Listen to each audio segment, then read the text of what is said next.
You're listening to the Braver Angels podcast.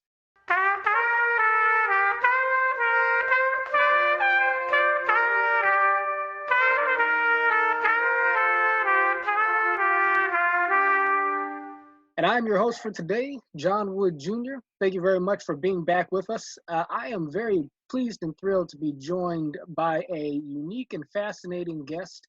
Our guest today is the author of several books, including Loser Think, How Untrained Minds Are Ruining America. He is a public commentator, a public intellectual. I don't know how he feels about that particular descriptor, but a person of unique perspectives. And oh, by the way, he also happens to be the creator of Dilbert, one of the most popular comic strips in the history of newspapers and print media. Scott Adams, welcome to the Brave Angels podcast. Thanks for having me. I Yeah, appreciate it. yeah, man. Well, I am excited about this. So let me just say right off the bat, Scott, my familiarity with you, not counting the fact that I was, an occasional reader of Dilbert and used to enjoy the cartoon show, later on. I think my wife still watches it or has some old episodes downloaded somewhere. But outside of that, my more recent familiarity with yourself came by way of your appearance on Sam Harris's podcast. I think it was the Waking Up podcast at the time, where you guys had a long conversation chiefly about President Trump. And what was interesting to me, there's a lot that was interesting about that conversation, of course. Sam, who I'm a big fan of, seemed noticeably flustered at various points. And in the aftermath of that conversation, there's plenty of interesting chatter that ensued. But one thing I think that came out of that conversation that I guess was already in the air and part of the reason why you were invited to have that dialogue in the first place was this idea that you are a rare breed in as much as you are a person who's, I think, tends to be sort of liberal, and in many of your social views, you occupy a rung of American society and media and so forth that tends to go very left, and yet you have been viewed as a Trump supporter. I'm not sure that you are a Trump supporter. If you want to clarify that, you can, but what does seem clear to me is that you are a consistent Trump defender, which is very well and good. What's more interesting to me is that you consistently defend President Trump, at least along a number of fronts. And yet at the same time, I can remember you saying that you considered Barack Obama to have been in the top 20% of American presidents. So that seems to suggest that you see both Barack Obama and President Trump as having been reasonably effective presidents, people with whom you could agree on a number of fronts. So that immediately puts you in, I think, about 2 to 3% of the American electorate, people who can see, value in both of these politicians. Would you mind taking that fact about yourself and maybe using it as a window to say whatever it is you might want to say about your own particular sort of political world? How is it that you see value in both of these? Okay. Yeah, it's always a challenge for anybody to describe anybody else. So let me put my words on it. Please. I would call myself a Trump supporter because I always support the sitting president. So it wouldn't matter who was in the office. I support the president just in general. They'd have to do something pretty bad for me to back off that.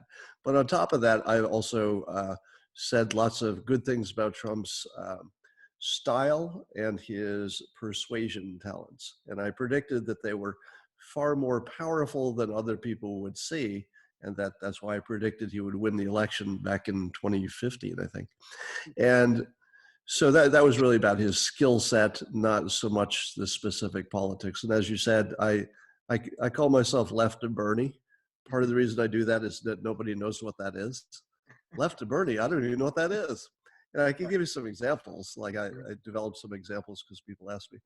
So for example, Bernie would say, I imagine, you should legalize marijuana.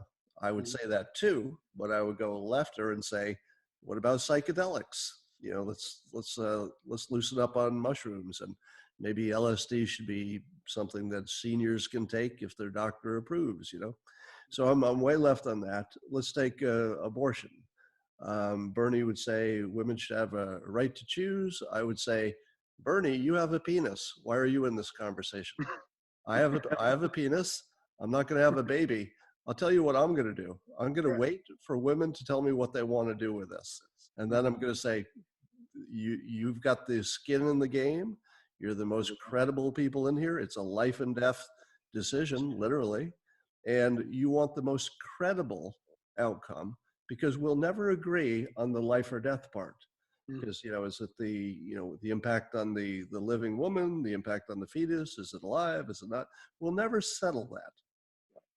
But we have to live together. So I say, how do you live together when you could never settle this life and death question? And the best answer I could come up with is you have to have a system for deciding that everybody finds credible, even if they don't like the outcome, which is why conservatives can live in a country in which they think millions of babies are being murdered every year, and they don't march in the streets, at least not much, because they respect the system. And they say, I don't like anything about this abortion law. This would be a conservative talking, but I do like the Constitution, and it's the Constitution that's got us to this place. I don't like a lot about it, but I'm going to at least respect the system. So I take that one step further and I say, do you find credibility in a law about abortion in which men had an equal vote? And I say, not really. That does not sound as credible as if, now we don't have a system that says on this question only women get to vote. Nobody would even approve of that system. But it's a special case where women have a special sense, a special obligation, a special role in society. I'm talking in general, that women are the reproducers. And I think that they should get the extra vote.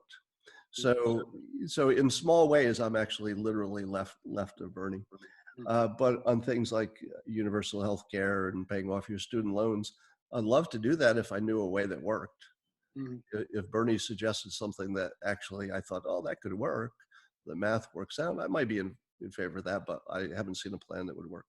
Anyway, so I would consider myself a pragmatist, meaning that if somebody on the right has a great idea, I'll say, I like that. Somebody on the left has a great idea, I can like that just as much. And, for example, there's a conversation now about whether some Chinese-made drones should be available for local police to use. I guess China offered some free drones to local police.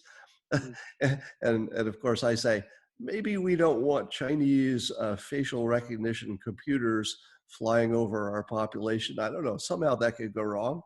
So there's some things that don't seem political.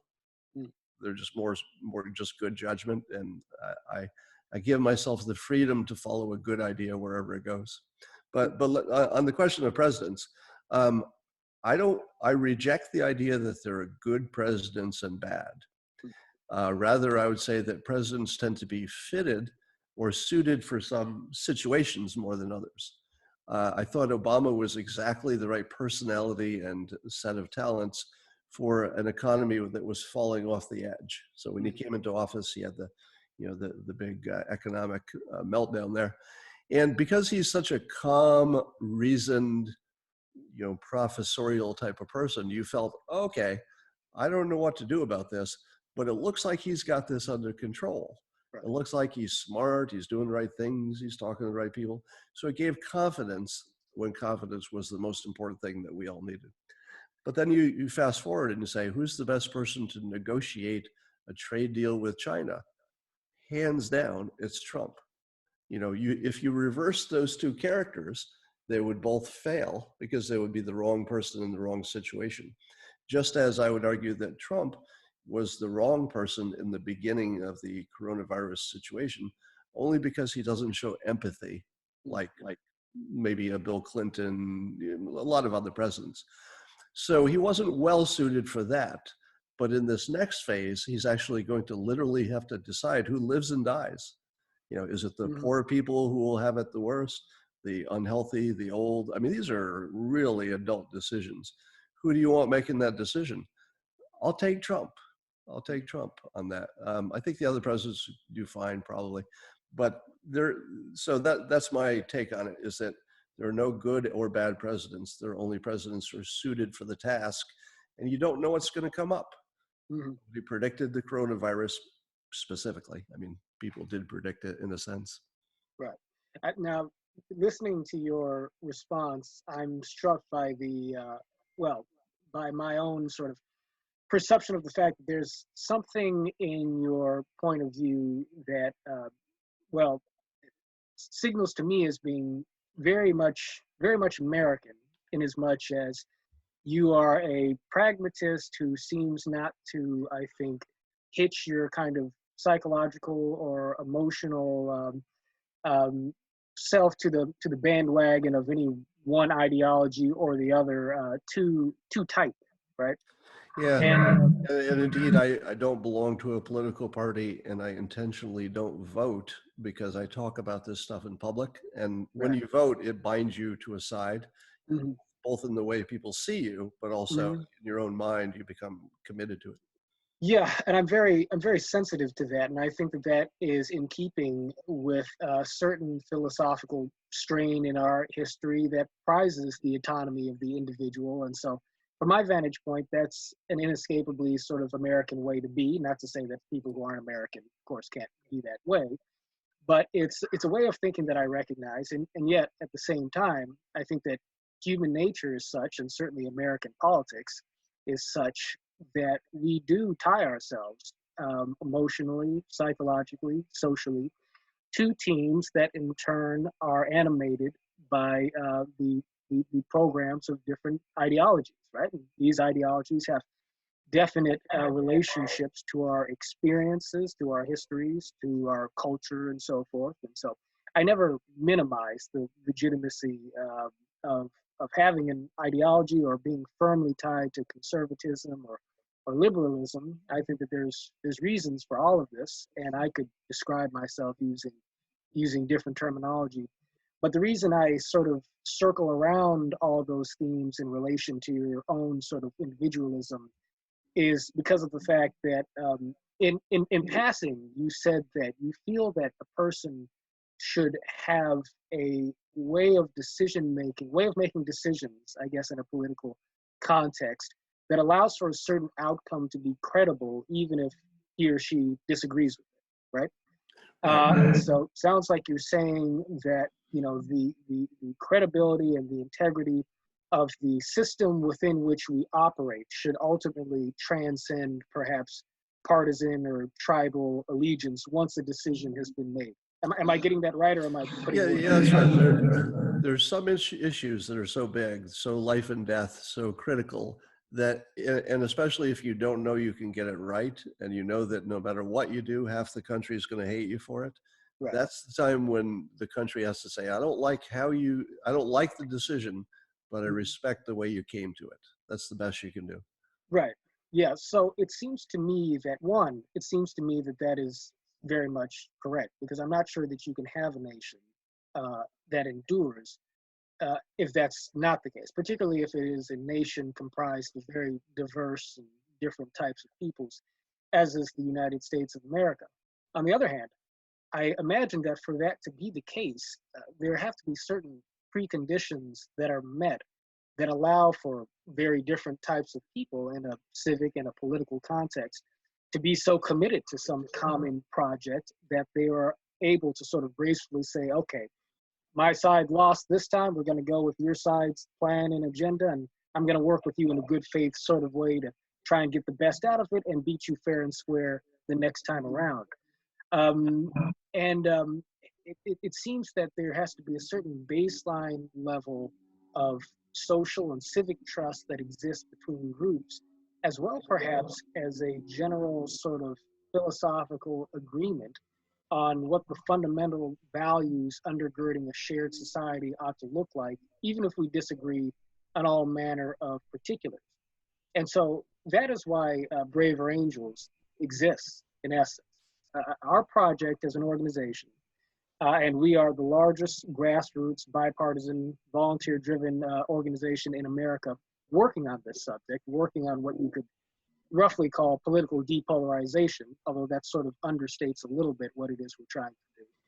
What it is we are trying to do, I think, is to sort of rehabilitate our capacity to communicate with one another as Americans in a manner that allows us to sort of see where the sort of more deeply shared values are located in American life between red and blue, right and left, as a means of sort of informing the electorate's ability to kind of relate to our politicians, our institutions, and to sort of scale up a more collaborative and a more empathetic, actually there's a phrase that we use, it goes patriotic empathy, this idea that your love of your country is demonstrated by your concern for your fellow American.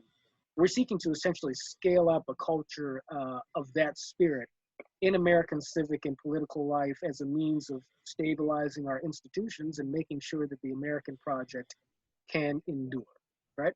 And so in that context, what we do through, and our work for the time being has moved exclusively online, but what we have been doing across the country and continue to do online is to hold workshops with small groups of folks from the left and right that are moderated by a facilitator who's trained in essentially sort of marriage counseling techniques. We basically do marriage counseling for Republicans and Democrats. We hold debate events on college campuses and in local communities, and now on Zoom, involving hundreds of Americans at a time from across the country, debating on a certain subject, but debating in a way that's not about winning or losing, but about sort of highlighting our shared virtues as Americans in the course of seeking the sort of collaborative pursuit of truth on any given issue, building the bonds of community while we sort of work through our differences. We have various ways in which we sort of act out and seek to demonstrate the applicability of these shared values and various means in which we try to discover or rediscover these values. My question for you is whether or not you see any prospect in our current time and going forward, of course, for there to be a shifting of the kind of cultural climate, if you will, the sort of social civic landscape, in a way that would be more conducive to increasing the trust quantity between the American people in a manner that can stabilize our politics. First of all, is that something that you think about? Second of all, is that something that you think is within the realm of possibility, given whatever circumstances or factors you might deem to be vital? Sure. Well, let me take a run at that. So the one of the things I noticed that seems to be a key difference between the left and the right, if I can put it in these terms, is that the left is goal driven, meaning I would like to have a fair society. I'd like to have income equality, healthcare, et cetera. And they say, this is what we want. But their system for getting that stuff is always the problem, because it's a system that people don't want to buy into. On the other side, you've got the Republicans, the conservatives, who typically have really solid systems, but they're not kind enough. In other words, capitalism is a really good system. Nobody's beaten it yet, but there's no question it doesn't give us all health care, et cetera. So they're, let's follow the Constitution, let's do the capitalism, follow the laws. So the right is all about a structured set of laws. And if everybody follows the same rules, then they're pretty happy. Now, indeed, I spend 99% of my time talking to people who are Trump supporters on my Periscopes and other places. And they understand who I am perfectly. They know that I don't agree with them on policy necessarily. They know I'm way to the left of them on social things. They accept me completely. Mm-hmm. And that's what people don't understand about the right. Because when I talk to them, I say, here's the deal. You love your Constitution? I love the Constitution. So, we're playing by the same rules. If you tell a conservative, I'm playing by the same rules. I like the law, I like the Constitution. And then as a bonus, it's optional, but as a bonus, if you happen to be religious, and I'm also religious, they're going to be right on your side. Once you've said all those things, you can completely disagree with them and they will respect you completely because you followed the rules. Now, I'm not a believer, so I say I'm very pro-religion because I think it gives people a structure that really helps far more people than it hurts. You know, you can make your arguments about religion having its negative side, but it's far more good than bad. Sure. So once I've shown them that respect and say, I respect your Constitution, I respect your Bible, your other religious books, whatever they are, and I respect the rule of law, let's talk. I find that that works every time. And believe it or not, even while agreeing with so many things on the left, I get mostly hatred because I also said something nice about somebody else. And so I'm not comfortable living in a world without rules that only has outcomes as their objective. So I wrote a book on this very topic, How to Fail at Almost Everything and Still Win Big, in which I talked about goals versus systems. And systems are always better in the long run. So I think that the first thing you can do is to talk to the two sides and say, look, no matter where we end up on this, it's got to be a credible system. The people on the right have one, but let's admit it didn't give everybody health care. Can we admit that even on the right, it would be a better world if everybody had health care? We don't know how to get there, but can we agree that that should be a goal? And I think that's where the Republicans are complete failures. I mean, I could not be more disappointed with the right than the fact that they don't at least say out loud, you know, I don't know how to get there, but I think the only way to make America great is if everybody's got health care. And I put this challenge to them. I say, how is this country great without health care for everybody? Because other countries, they can do it. You call it, are they great? Because they're doing it. So I don't have the answer. Nobody does. What's the best way to get there? But the conservatives should absolutely embrace every goal of the left. Well, let's say not every goal, but let's say the goal of free college. That should be a goal that the right embraces like it's their baby, and they don't. That's just a mistake. As a matter of policy, or just as a matter of every college is available for everybody and not unaffordable in a way that makes it? Well, I think the right should embrace their own logo, their own saying, "Make America Great Again." Tell me how America is great again if you can't afford to go to school. Right. You know, that doesn't make sense. Now, it's perfectly fair to say we'd like to get there, but we don't know how. And you know, we're looking at ideas, we're trying to get there. We just want to, we don't know how. That's fair. Right. But to not even hold it as an ideal, I think that's just a mistake on the right. Right. So I think that what you are pointing to is this phenomenon that I have experienced a million different ways in my life, and that I think that our work at Braver Angels also bears some witness to, which is the fact that the way by which we establish or reestablish, I think, meaningful connections with our ideological opposites, or perhaps our political opposites, or, you know, our nonpartisan comrades, let's say, is to connect on the level of, perhaps you might say first principles, but to connect on the level of principles or beliefs or convictions that, again, can sort of run underneath the differences that exist in some of the ideological. Well, how do you deal with the fact that everybody's lying? And what I mean by that is that if you ask somebody, you know, why do you support this or that, they might give you first principles. They might say Constitution, freedom, whatever. But really, internally, it's a selfish decision. Let me give you a specific example. Let's say it's gun control, and that's your issue. The problem is, and nobody is willing to say this, I think I'm the only person who says it out loud, and I don't know why, that your priorities are different than mine. In my specific situation, I think I'm safer with a gun because people know how to find me. I say things that make people mad. I would, you know, trade. I would do all those safety things. You know, I'd have a gun lock on it. Nobody's going to kill themselves accidentally in my house. So in my case, I can make a good, strong argument that it makes me safer. But my next door neighbor, literally 50 feet away, might be you know, a woman of a certain age who just doesn't want guns around because she's not going to get one of her own. She doesn't want anybody else to have one. Her risk reward is different from mine. So how do you use first principles to make both of us happy when our risk profile is completely different? Sure. I could actually die if she gets her law, but vice versa. she could die if I get my way. Right. How do you solve that with first principles? Understood. Let me catch up to that point and pick up on the thread that we were tugging at, because I think one does lead to the other. You talked about how you interact with Trump supporters frequently, and there's this connection of goodwill that you experience, despite the fact that on a detail level, there's actually plenty of disagreement between you and a lot of your fans.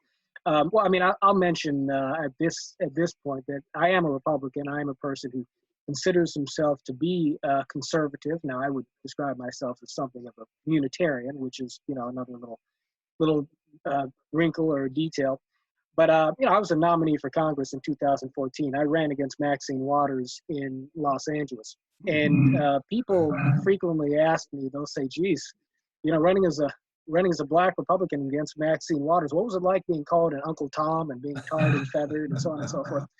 Truth is, Scott, I rarely got that kind of treatment from folks in the community.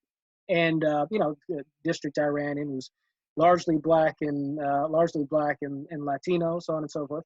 But I'm a person who, originally I was from the left, grew up more as a Democrat, liberal, so on and so forth. It was working for Barack Obama in 2008 that made me really sort of apply myself to this idea of a cross-partisan culture, and doing that made me study Republicans and conservatism more closely. And I discovered I actually agreed with conservatives philosophically on a wide range of things, and policy-wise more than I probably agreed with the Democratic program. And so that's one reason why I shifted right. But one thing I've always believed in very deeply was that, America is not going to be as great as she must be unless, particularly in an African-American context, and again, I was in an African-American community. I'm speaking to you from South Central Los Angeles, actually, where I live. I've always had a great commitment to the sort of historic struggle, not just for equality, but for genuine prosperity and equality of opportunity in African-American life. I've always resonated with a sort of politics that you see emerge in however sophisticated or unsophisticated a fashion in the sort of cultural narratives of, the sort of hippie movement of the 60s and various other strains of thought on the left that says that we can heal the world through love and we can apply that to policy, so on and so forth. As Pollyannish as that sounds, I am very much a student of Dr. King's nonviolent philosophy, and so I find great value and power in love as an applicable social virtue. So this is going to get us a little closer to where your point was, Scott. But to continue on this thread, Jonathan Haidt, I imagine you're probably pretty familiar with Jonathan Haidt's work. He happens to be on the board of directors of Braver Angels, but he talks about there being different sorts of moral foundations concentrated on the left and on the right. And on the right, you have a focus on loyalty and sanctity and authority as this pre-existing virtue foundations or moral foundations. And on the left, there's a greater relative emphasis on equality and compassion. So my point here is that when I was running for office in a very left-leaning district, I led with my sort of shared commitment to, one, a cultural and historical context in the Black community in particular that sort of let people know, look, I am here for, yes, the welfare of the entire district and the entire country, but I also have a special commitment to lifting up the Black community, same as all of my Black Democratic neighbors. And I would lead with that. I wouldn't lead saying I'm a Republican and by the way, right? I would lead saying, I'm committed to the uplift of our people.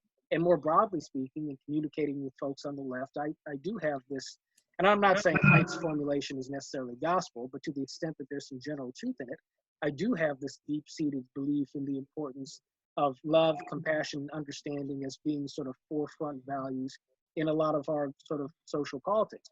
So that is a means by which we establish, I think, a general sort of sense that, look, there's a shared moral frame that exists between us as American citizens, potentially, or as, Democrat to Republican or Republican to Democrat, to just take your example and mine and put them together, right?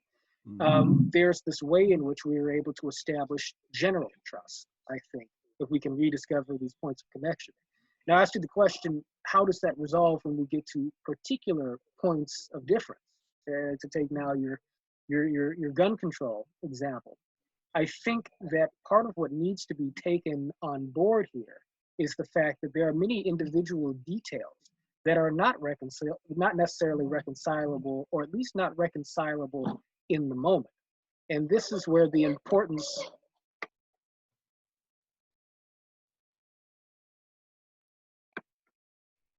Pardon me, Scott, we'll edit this little part. I have 3 small kids. I'm so sorry for you. Quite all right. It's my. By the way, we're under coronavirus rules. That means if your pet or your children interrupt any kind of live stream or podcast, you should just keep it in. Coronavirus rules are different. You keep that stuff in now. You're right about that. Maybe we will keep this in. For anybody who's confused, my kids just burst out the door and provided some background noise. No, Scott, I think that there are particular detail or policy issues that are irreconcilable in any given moment between us, right? But that is why our common commitment, as you pointed to earlier, to a larger system that is credible, that can honestly be believed in, is something that is meant to serve the ultimate goodwill of people across the spectrum of differences, even while not only allowing for, but perhaps even necessitating differences on any given issue at any given moment in time. That is the stabilizing sort of architecture that is upheld, I think, most effectively by an undercurrent of trust, right? So we don't need to settle every difference in the moment. There's no such thing as an infinite series of perfect outcomes. But the best outcome is that we can work together on the level of interpersonal trust to establish institutional stability that services our long-term prosperity. But the problem as I see it, or one way of looking at the problem as it exists in our culture and our discourse now, is the fact that we come to a point of friction on a particular detail like gun control. You think that a person should have right to any type of firearm to protect themselves or as a matter of liberty. I think that to hold such a point of view is to devalue human life, or we can draw the equation any way we want. But suddenly that allows for me, on the one hand, to say, okay, you don't want me to have a gun, that means you hate freedom. Or you want to own an AK-47, that means you don't care if children die. Right. Because I think the sort of the undercurrent of more deeply shared sorts of moral foundations is sort of evaporating. Our conscious understanding of the existence of such things are evaporating. It means that there's no reason, first of all, for us to trust each other. And yet, since we are in a co-management sort of situation with folks politically on the other side of the aisle, where we have to share power in a democracy, in a democratic republic, that means that we can't trust the system either, because the system itself is corrupted by the very presence of people whose intentions we know, or think we know, are malicious or at least perverted sort of beyond redemption, right? The political system, as well as the press, creates such distortions that the system doesn't work for everybody. Right. Yeah. Well, and again, I mean, I sort of attribute that to the sort of the stoking the fire of ire, if you will, but stoking the fire of elemental distrust, not just highlighting our disagreement on certain issues, but just elemental distrust. And I know that you've been the target of serious backlash from people who, on your own side, so to speak. I mean, I probably shouldn't say it like that, but people who otherwise agree with your left of Bernie stances on many things probably look at you as being sort of a traitor on a metaphysical level because you are relentlessly humanizing the president. So, and relentlessly humanizing the president is one of the funniest things I've heard. But I know what you mean. But yeah, and look, I would say that this goes the other way. This goes the other way too. I mean, I'm a person who has deep friendships with obviously conservatives and Republicans, but very much with people on the left. Most of my relatives are from the left. And I'm relentlessly humanizing of folks in progressive culture and even social justice culture. There's a lot that I can empathize with on that side of reality, and that winds up seeing me pay a price now and again too, though not on your level. So my question then, I guess, is as follows. First of all, let me know if you have any disagreement with my basic framing of reality. I'm very happy to be critiqued for anything I've said.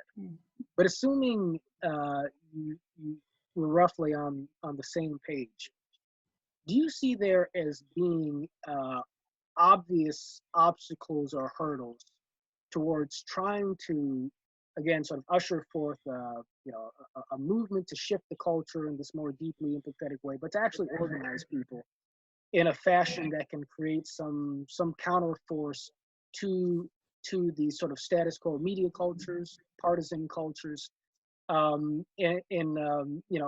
can we do what we're trying to do in an effective way? I will say that we interviewed, not me, but my colleague, Kieran O'Connor, we interviewed on the Braver Angels podcast, Ezra Klein, who's the editor-in-chief at Vox.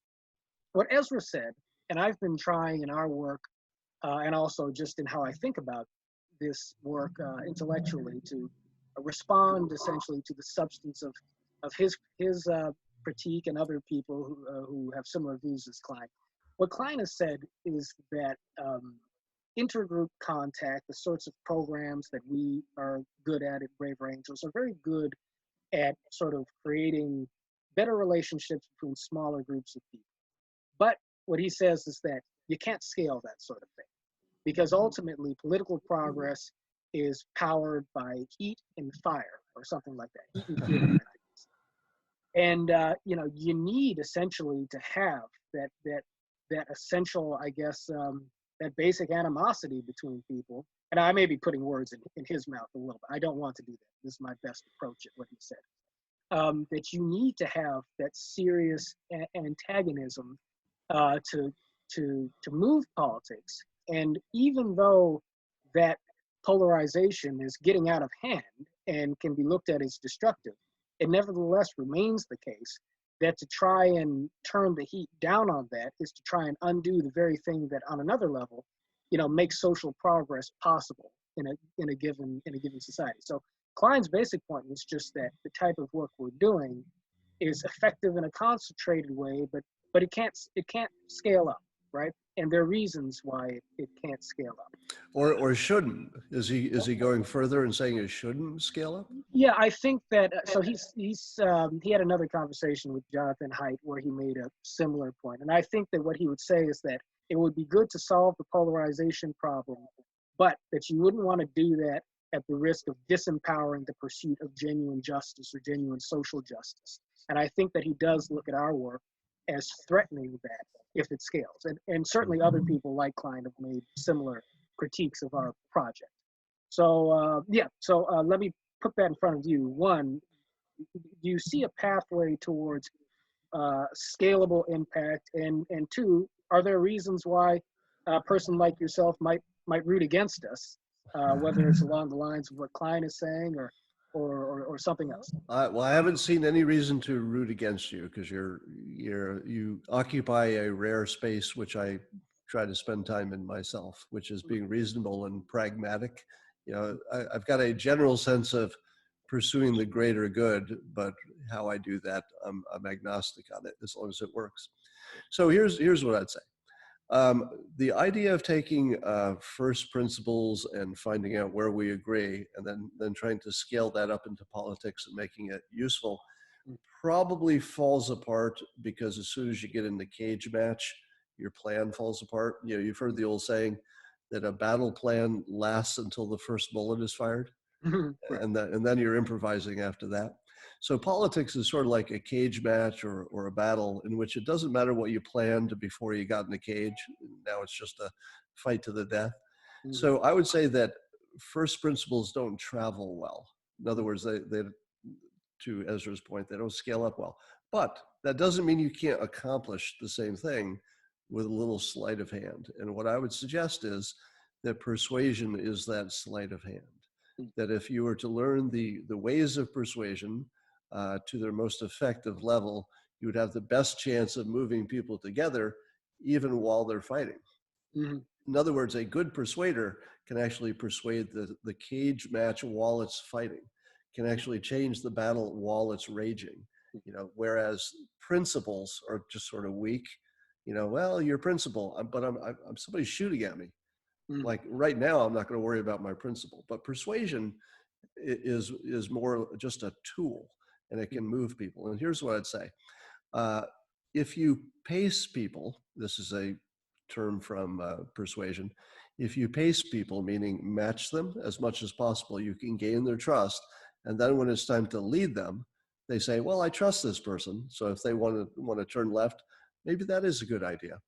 So you would need to pace both sides. And the way that I pace the right, and the way that I'm so successful in being accepted while disagreeing with them on all kinds of stuff, is that I say, I love your Constitution, love your Bible for you. Love your laws. I will fight to the death for your stuff. And that's all true. So it can't be false. Like, pacing doesn't work if people see it as not genuine. But Although I think it does imply some deeper values agreement as well. But please go on. Yeah, but it doesn't have to. It's just the agreeing itself that's the operative part, independent from what you're agreeing with. And but the part that the right doesn't get correct is what I was saying before. They should fully embrace the ideals of the left.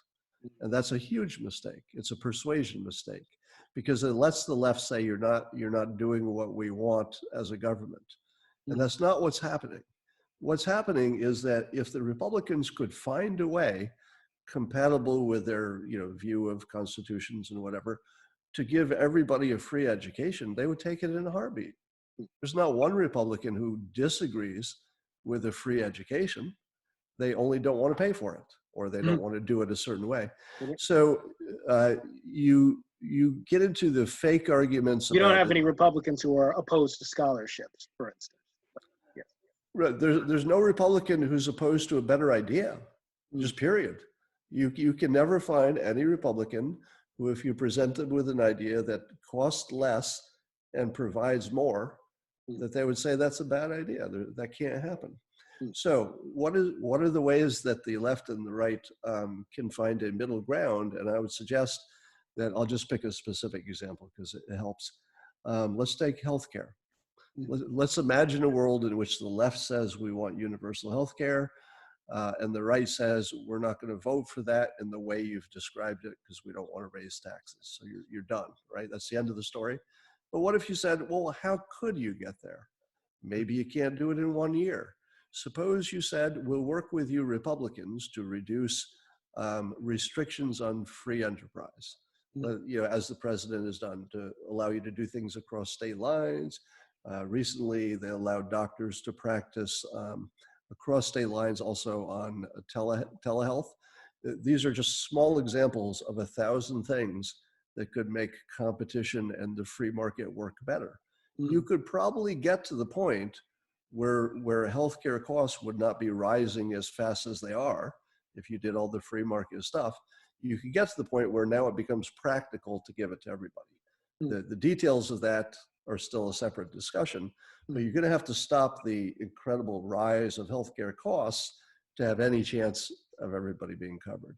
And then you say to yourself, wait a minute, here's the math I go through. I think 8% of the country doesn't have healthcare. The way we talk about it, it sounds like it's more, right? But it turns out it's like 8%. Now, if I said to a Republican, I will raise your expenses and everybody else's for healthcare by 8%, but the benefit is everybody will be covered.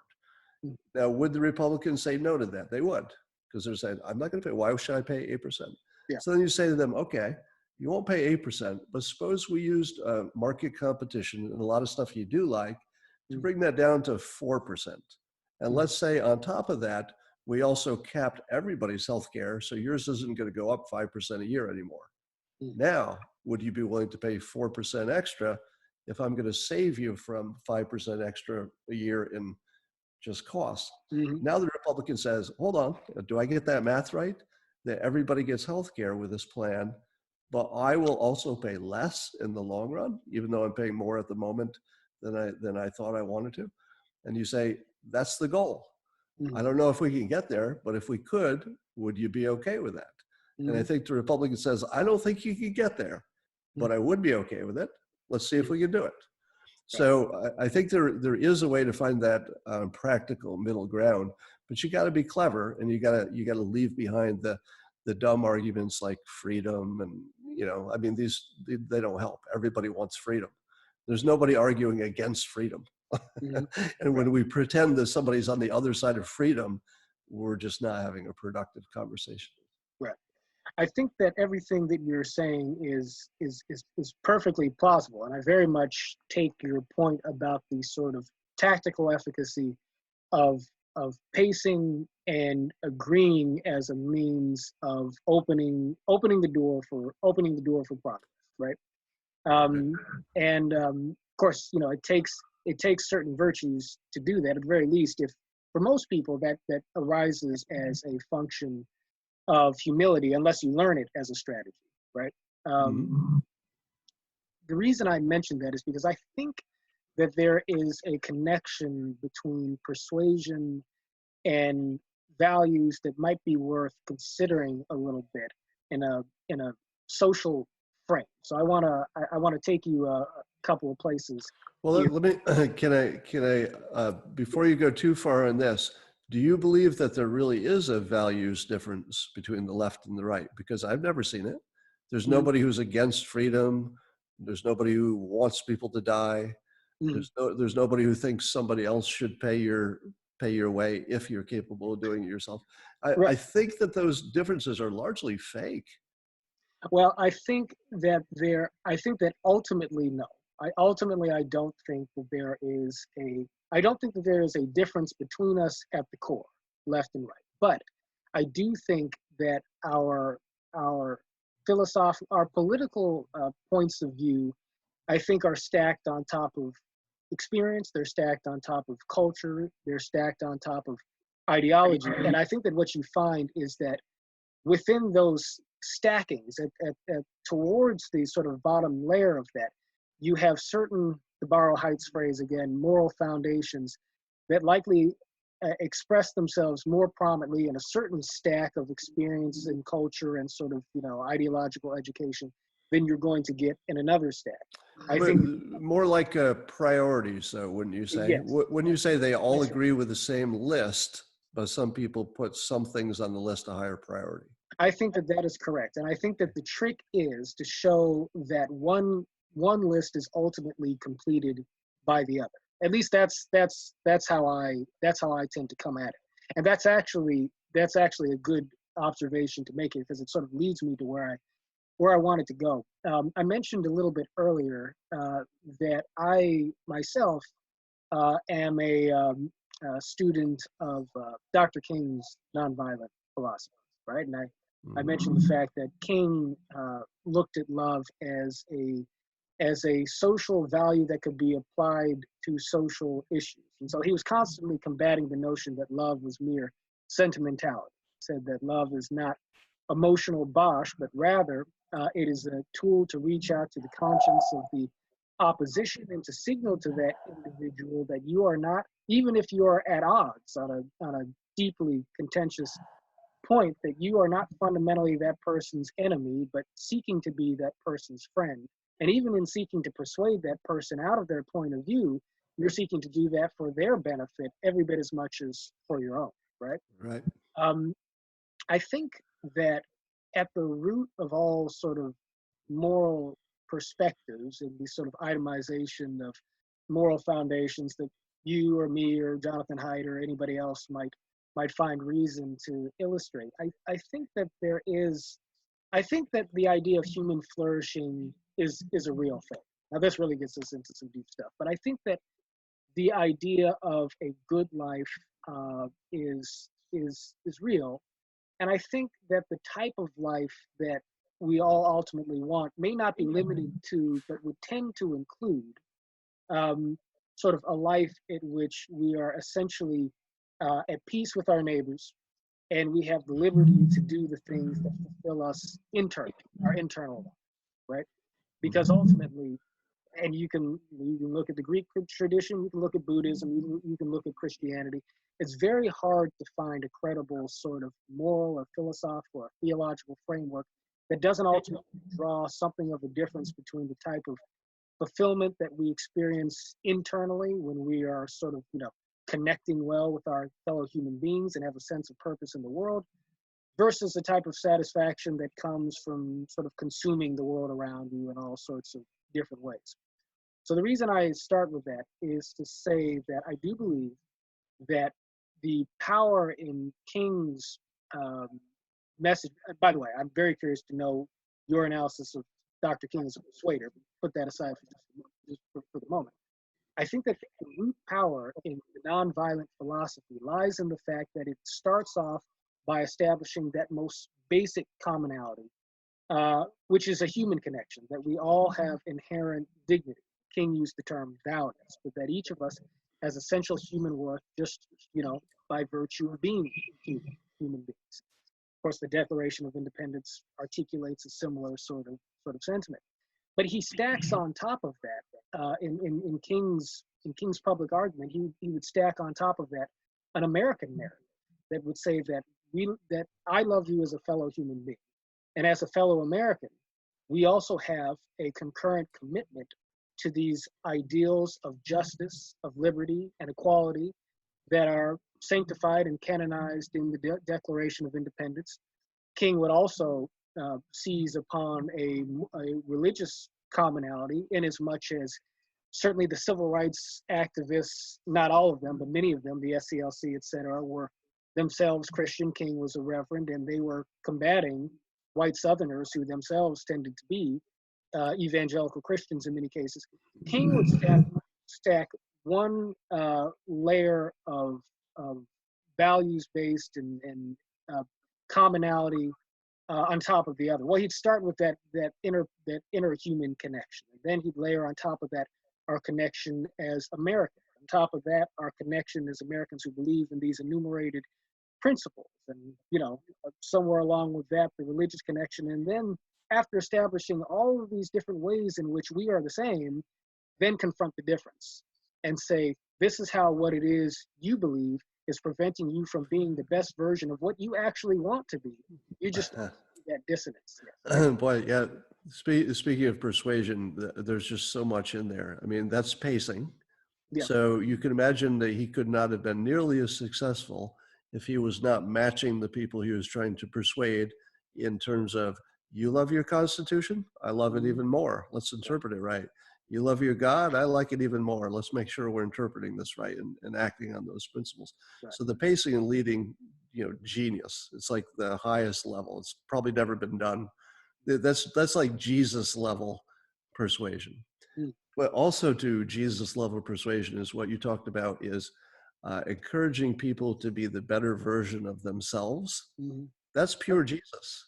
Yes. That's the single strongest part that comes out of the whole tradition is we're making you a better version of yourself. People respond to that very much. Right. And then, of course, famously, I have a dream. He's making you sort of think past your current situation and literally imagine a better world. Right. And it helps you guide it toward us. Yeah, I would say that on the persuasion level, A+ right across the board for Dr. King. Right, absolutely. And so King's manner and mode of communicating these commonalities, they were also paired to it. Obviously, as you know, you can comment on the clear rhetorical, the inspired rhetorical brilliance of this, but it was also paired to actual actions on King's part and on the part of King's followers that communicated these same truths in the context of the things that they were actually doing. So King was very adamant about saying that the means by which you seek to achieve a certain outcome have to be consistent with that outcome. King talked about the beloved community, right? The beloved community, the idea was that, sort of in the promised land, so to speak, we would be in a place where, yes, we judged each other by the content of our character and not the color of each other's skin. But what that meant was that, this instinct to sort of love axiomatically. By the way, you can swap out the word love for goodwill, and that's how King defined it, this idea of agape love, right? But King was seeking a community that was sort of rooted in this starting presupposition that just as a matter of course, we ought to intend what is good for one another. And as such, the protests of the nonviolent movement were, yes, they were physically nonviolent. They avoided, as King said, physical violence or violence of the body, but also internal violence of the spirit. They avoided both external violence of the body and internal violence of the spirit. To your point about the fizzling out of values once you get into the shooting, this is something we wrestle with quite a bit over the short history of our organization. We got started we got started soon after the election in 2016, started picking up speed in 2017. The original name of our organization was Better Angels, as in the better angels of our nature, the Abraham Lincoln quote. And for a couple of different reasons, well, the proximal reason was, a legal case and a trademark dispute, so there was that. But within that, we began to consider sort of the evolution of our perspective and how it is we were seeking to engage this project of political depolarization and a deeper sort of unifying of the American psyche. We graduated to the name Braver Angels in part because I think that one of the things we came to realize was that on the one hand, if you give yourself time and space to calmly sort of see where the deeper harmony lies in your relationship with someone with whom you share superficial differences, you can find that connection. But the truth is that, while we can do that sort of work, America, broadly speaking, is in a fist fight right now. We are on the battlefield, right? And so there becomes a need to sort of develop a mode of approach that allows us to bring out our best selves in the context of the limitations of the political battle at the moment. And so to just tie that down for us really quick, we began to emphasize this idea of bravery because and you can attest to this, Scott, I think it takes a little bit of social courage, or at least FU money, as I've heard you say in the past, to be able to humanize folks on the other side, because not only will folks on the other side sometimes misunderstand you, but your own friends and allies will consider you a traitor for doing so. So we came to emphasize this idea of bravery.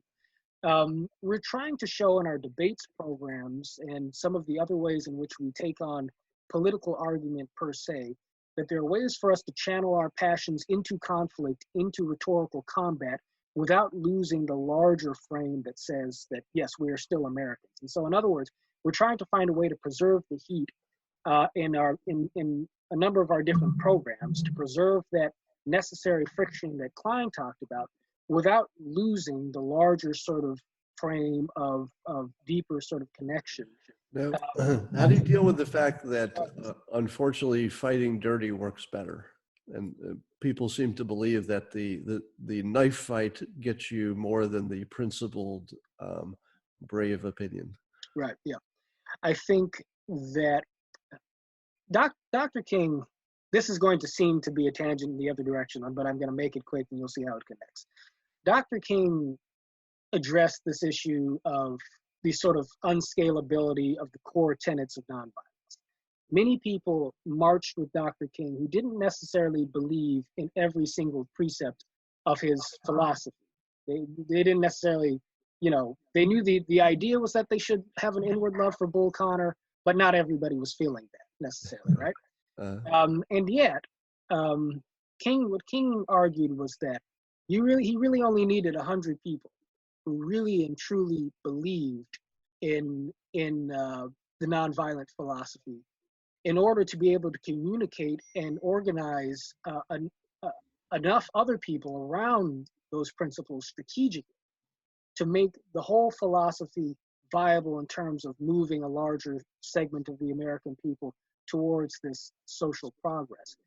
In answer to your question, I think that the very fact that the polarization, the habits of polarization that are of short-term benefit to the folks and the parties in power and to people, just grassroots Americans who want to get a leg up on their neighbor whose politics they hate and who they want to humiliate.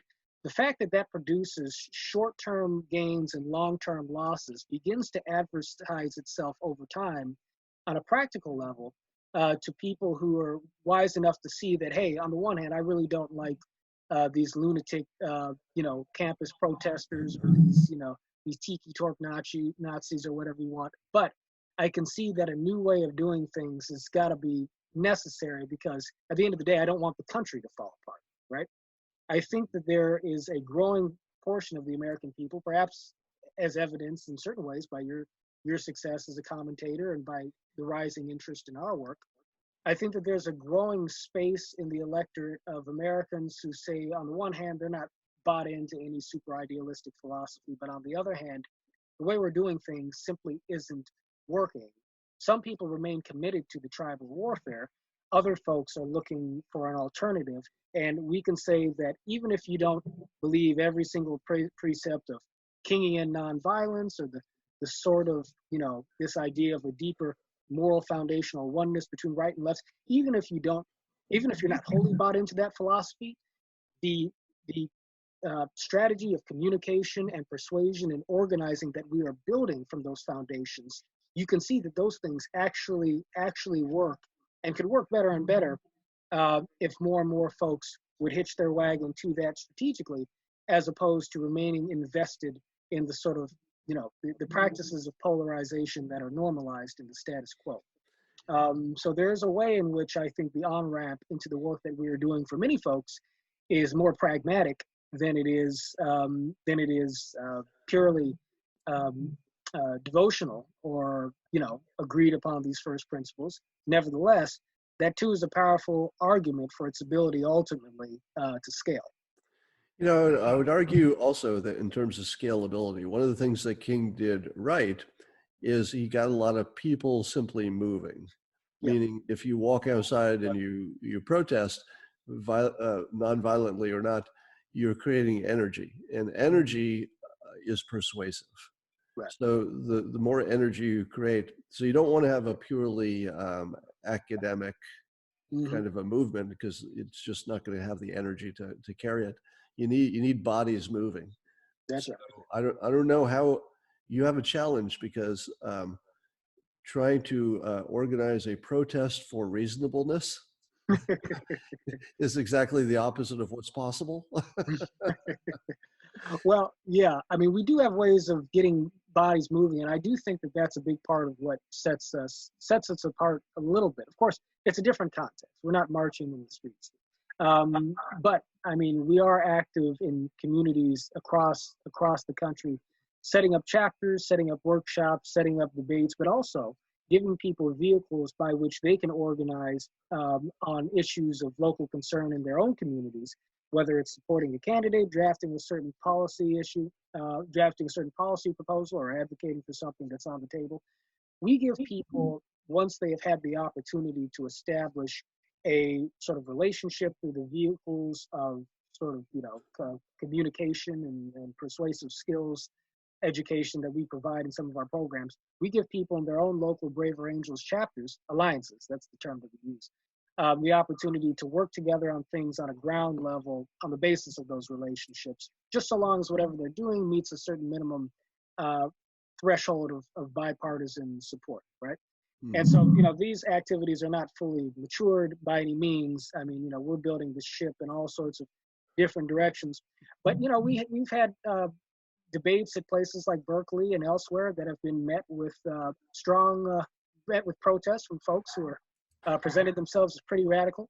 And we've been successful in actually getting some of these protesters to come inside and actually participate in the programs, because we let them know, like, hey, we're not just here for the folks in this room, we're here for you too. If you want to take a few minutes and say what you have to say, I mean, these are real things that have happened at our events and our programs that, tend to go a little bit undercovered in the media, but it's happening, all across the country, except for now, because we're under lockdown and quarantine. But now the challenge has been making all of this happen over Zoom, et cetera. But we're finding that the energy is pretty strong there too.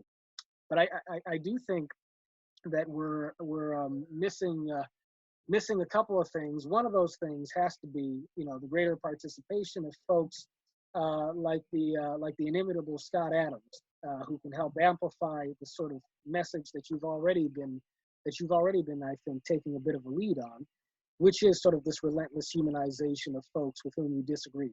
Hawk Newsom is a friend of our organization, and I do remember watching some of your conversation with him. And in the intellectual dark web space, in you look at the work of the Heterodox Academy in various ways. I'm not just trying to put you on the spot.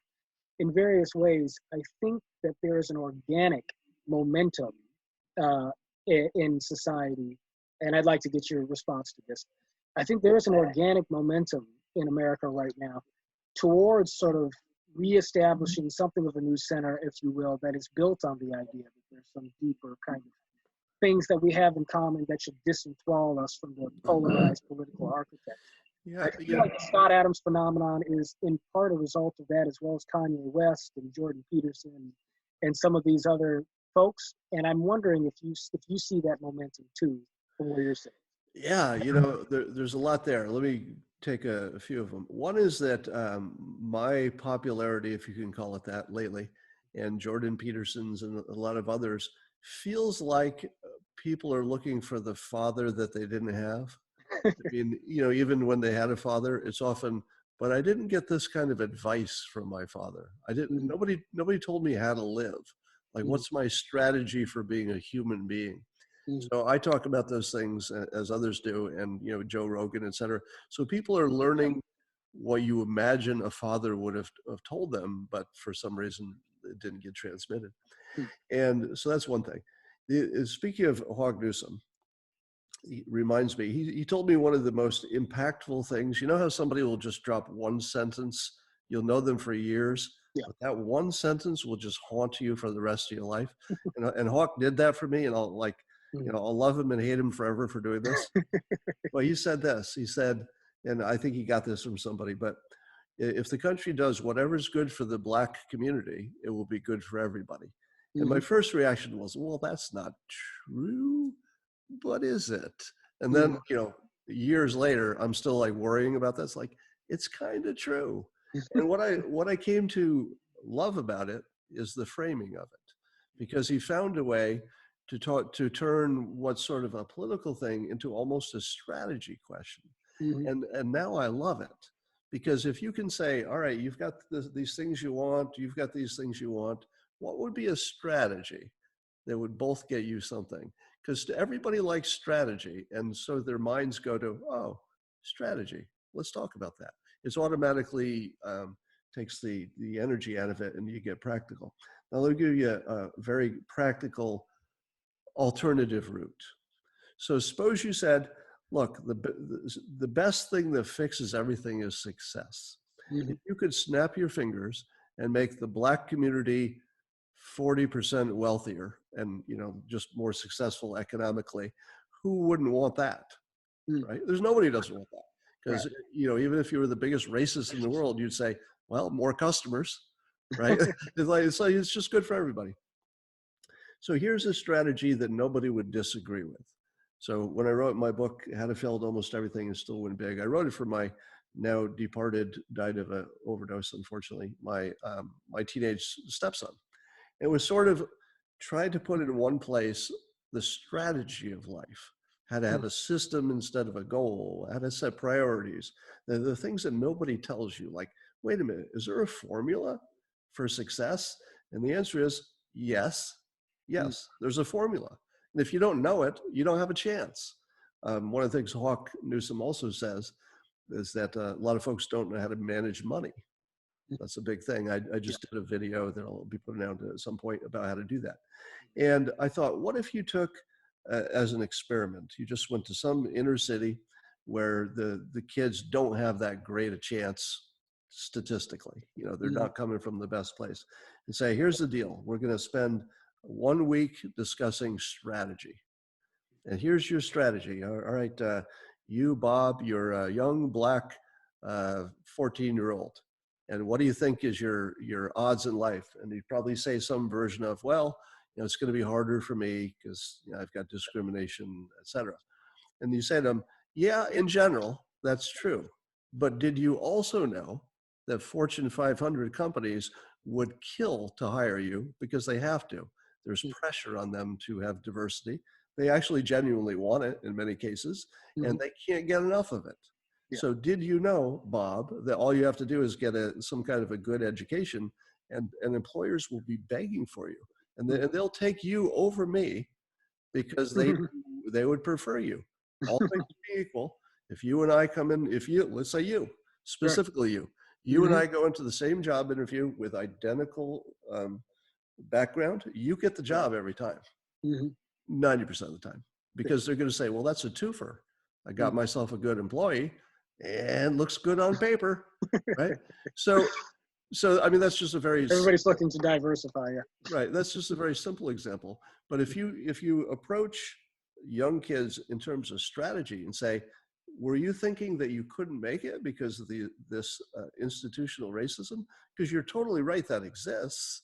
But did you know all you have to do is take 2 steps to the side and you've got a freeway to success? Like, just take 2 steps to the side. It's right here.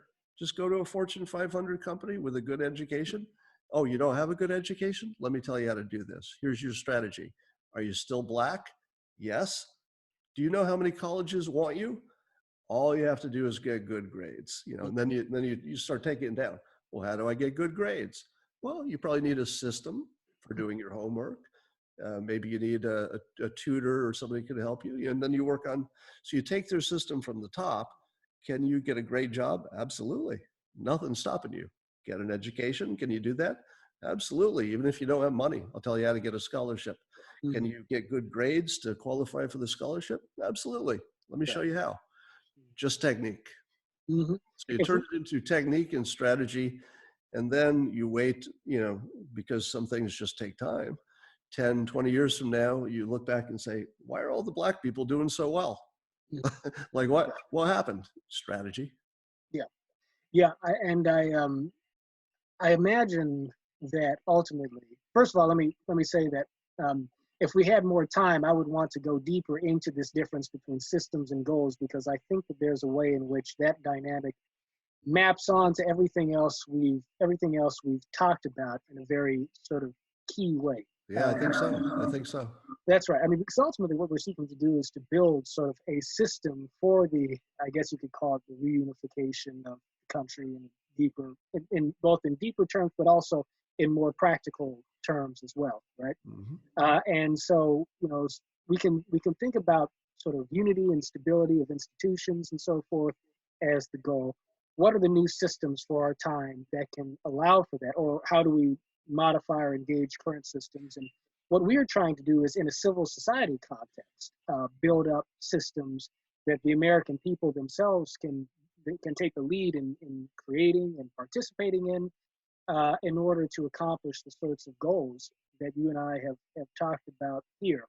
And so having said that, let me just make a quick pitch to everybody who is listening right now who is not a member. If you're interested in the type of work that has been talked about in this podcast, and if you think that America is in trouble if we are not able to rebuild a baseline level of trust in our society and a recommitment, I think, to the things that bind us as a people, get involved.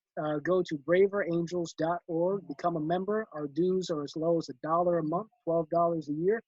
This is something that's available to Americans from across the country. It doesn't matter who you are, rich or poor, Black, white, left or right, et cetera, et cetera. This is for you. This is for the American people. And we can't do it without the involvement of folks from one corner of the country to the other. Scott, I'll leave you with this. I think that one of the things I love about this country and about the spirit of liberty that has always been, I think, at the root of our national experiment is the opportunity that it gives us to sort of expand who we are as individuals in a way that makes us more beneficial to each other as neighbors and as part of the community. And one of the reasons I was interested in talking to you is because of the fact that you are not an easy person for many people to get a handle on in terms of where exactly you're coming from. Many people say that guy Scott Adams is just hard to pin down. But I think ultimately that you provide a certain sort of nuance and pragmatism to understanding how it is we communicate as people across very volatile sorts of differences that amounts to sort of the ammunition that we need to create a society that maybe tends more towards the actual ideal that we want to see. Yeah, more about the tools and less about the philosophy. You're right. That's right. And so I'm a philosophy type, as you can tell, and yet we need the tools to get to that more philosophical outcome, right? Right. And so I'm very grateful to you for being on the podcast today, and more broadly speaking, for your contribution to America. And so we hope to have you back, Scott. This was wonderful. Thank you so much. I love what you're doing. And I got to say, your change to braver networks is inspired, because everybody wants to be braver, but better is sort of ambiguous. So I think you came out ahead. Let's all be braver. Well, braver is better. Better has become braver. So yes, sir. Thank you very much. And with that, folks, be sure to like, share, and subscribe to this show. You are listening to the Braver Angels podcast, and we are building a house united. Until next time.